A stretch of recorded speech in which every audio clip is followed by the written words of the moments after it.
Received the device, tighten all the foot cups of the device securely. Adjust the indicator light.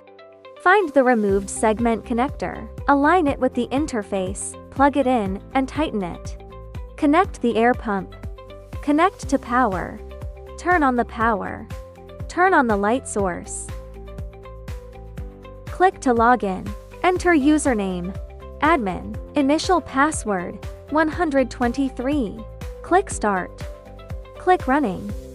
After the conveyor belt rotates, put in the product. When there are no foreign objects displayed on the screen, it can pass smoothly. Now let's add a metal detection card. When we see obvious foreign objects on the screen but they are not marked, click Setting. We just need to adjust the threshold range here. You can check the desired effect anytime here. This value is not fixed and can be adjusted according to one's own situation. Excluding the action continuation from the parameters refers to the time when the push rod is pushed out. Excluding delay refers to the time it takes for the product to reach the push rod device. After adjustment, click Save and Return.